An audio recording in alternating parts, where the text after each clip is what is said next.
students, teachers, readers, as Ina pointed out, friends. I hope that covers everybody. It really is a delight to be with you here today to celebrate, or to join you in celebrating, the 50th anniversary of the English department of the University of Kerala. 50 years is a long time. I mean, I was asking Dr. Dutt how much younger than the university the department is, and she said 25 years. But when you think of 50, it's still an awfully long time. In 1963, Jawaharlal Nehru was Prime Minister. The most prominent Indian in the cabinet spoke better English than Malayalam.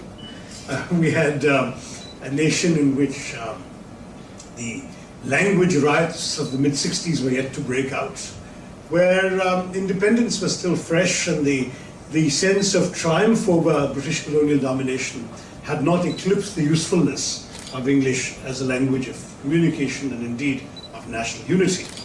As I've often pointed out, Jawaharlal Nehru discovered India in English.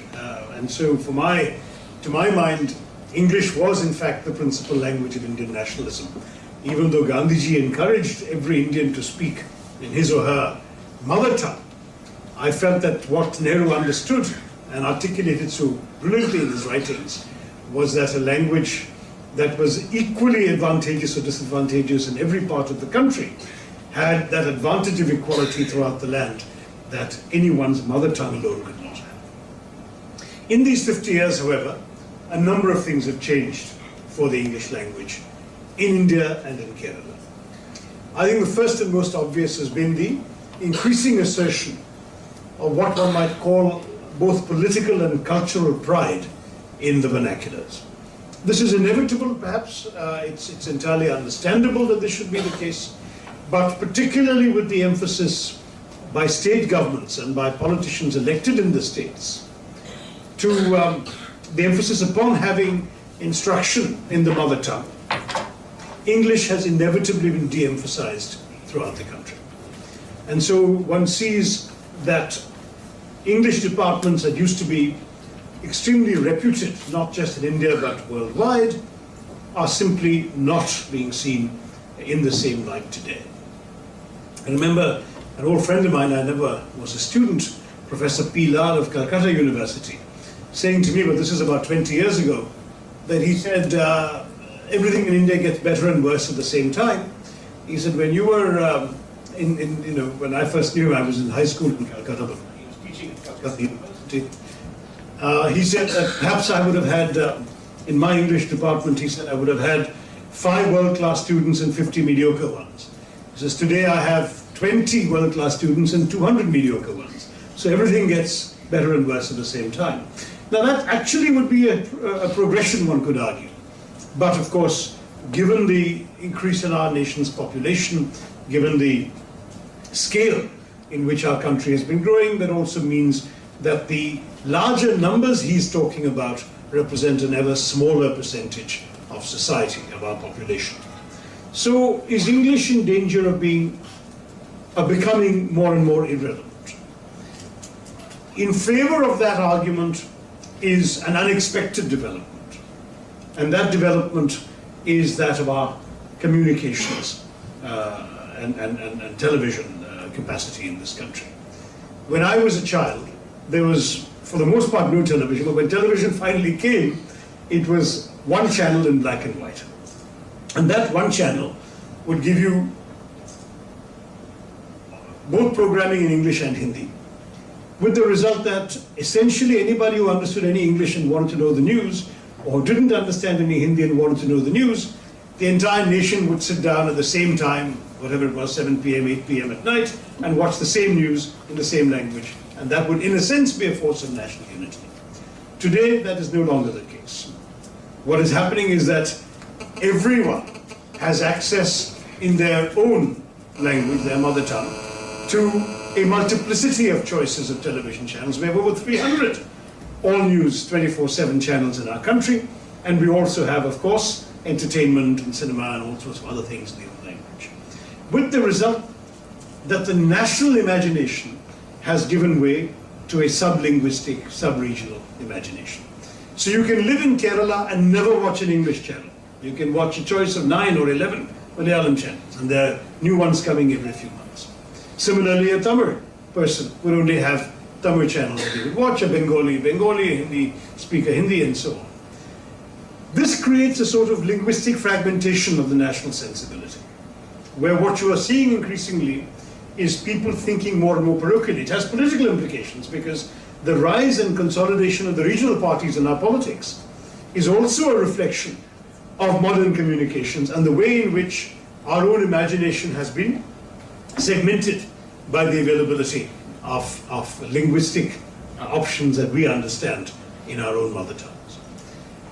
To my mind, this is actually slightly worrying, and more than slightly worrying, because it means that increasingly we are either in danger of fragmentation or we are in danger of a unity that becomes very tenuous and that is conducted only at a superficial level.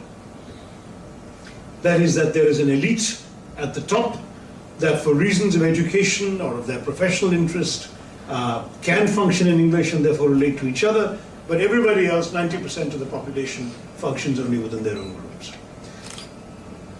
The converse of this argument, however, is the economic globalization that we are all living in since the late 90s, where increasingly it is no longer possible to think only in terms of a life sequestered by your geographical or linguistic reality. That as India progresses and grows, as there are more educated people, even educated in their own mother tongues perhaps, that they find themselves in a job market and in an economic environment in which they have to relate to people of other linguistic backgrounds, and therefore the need for a linked language becomes all the more intense. So you've got both these trends happening at the same time. The question is which will prevail and which would be the way forward.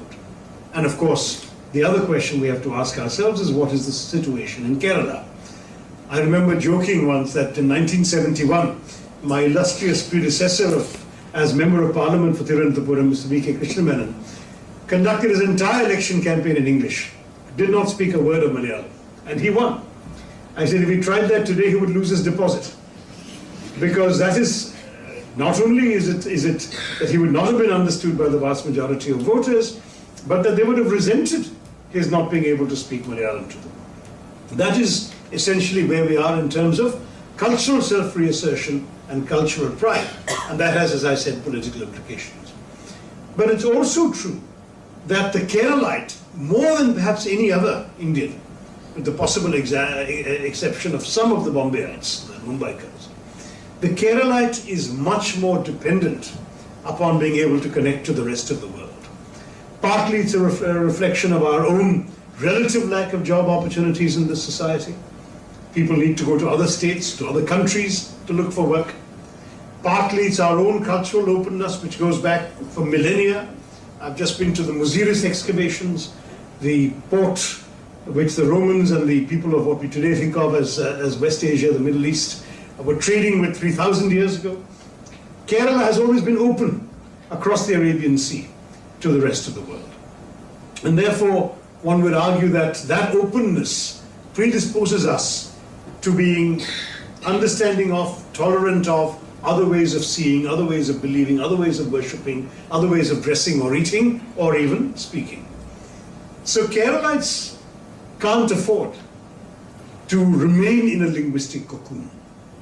Keralites, more than other states, whether for cultural reasons or for hard economic reasons, need to be able to interact with others. How well are we doing? I wonder what the answer to that is. I don't want to put Dr. Dutt on the spot. It would not be fair to do so. But there are many who have argued to me, and I'm referring to products of the University of Kerala, that English fluency in the University of Kerala is actually lower than it was 50 years ago. It may not be true in the English department, but it is true as a whole in the university. This is something which worries me. It worries me because at a time when Keralites, who used to be famous for their fluency in other languages and their ability to adjust to and link to other people, at a time when Keralites should be able to take advantage of that heritage, they are losing that heritage and are becoming less equipped to cope with what the rest of the world requires from them. I remember when I first came back to Kerala and to Thiruvananthapuram after my UN career, I was given a grand reception at the Technopark. I was not in politics or anything. And I said, all right, let me talk to all the CEOs in the Technopark, and many of them were non-Keralites. And I asked them what their experience was, particularly with their Kerala recruits. They were doing a lot of hiring from University of Kerala, College of Engineering, other places in the city. And they said we get very, very good students with excellent marks and good book knowledge. They can do the work, including on the computer, but they cannot speak. They said they are unable to relate to our clients, to our consumers, to our managers, because they have grown up in Kerala, essentially never speaking English or hearing the spoken language, and therefore, even though they can read a text, because they've studied it in school or college, they are unable to communicate fluently. That was for me a surprise and rather dismaying. And I remember, in a brief flush of enthusiasm, setting up a world-class communications academy to help offer instruction. Then I got distracted into politics and I gave all that up. But my thinking was precisely, why should that be? Of course, we've heard 2 or 3 people this morning speaking fluent English. Why can't more Keralites be able to do that? And the fact is that the reason that Keralites can't do that is the other reasons I mentioned, which have become dominant in our society, in our culture. I'm already getting calls to my next event, so I'm going to have to make it fairly brief. But my larger concern to you all was that you are actually doing something which is rather important. Now, I agree that the study of literature is not the same as the study of language, but literature in many ways is the highest form of appreciating a language. It is being able to see the elasticity, the plasticity of words, of their meanings, of their nuances, of their contexts, which is what, after all, literature evokes. It is not the same as studying the kind of English you need in the Technopark. And yet, by being able to be comfortable with the language at that depth, you are actually equipping yourselves to be able to perhaps mark a revival of the English language in Kerala. I was intrigued that so many of you, whom I asked why you're studying English, have told me you want to be teachers. That's great. Teach others, inspire them to appreciate the advantages that we would have in this state by being able to speak and understand and relate to others in English. That, I think, is in many ways the best message I can give you all today. I have very fond memories of one indirect association with this department, which is that 31 years ago, I believe it was, Dr. Ayyappa Panikar, who was then head of the department, came and visited me and had dinner with me in Singapore, where I was heading the UN office at that time as a young man. And we talked about literature, and I was hugely impressed meeting him. Sadly, we only met once or twice thereafter, and then, of course, he passed away so young. But the fact is that in this department, you've had some people of extremely high quality, and I hope that this department today is producing new scholars of comparable quality who will go on to be the Ayyappa Panikars of the future. Congratulations on your 50 years. May this Golden Jubilee mark 50 new years of strength, revival, and glory for the English department. And let me thank you all once again for having invited me here to grace this occasion and to be part of what I hope will always be a celebration that many of you will remember in the years to come. Thank you all, and Jai Hind.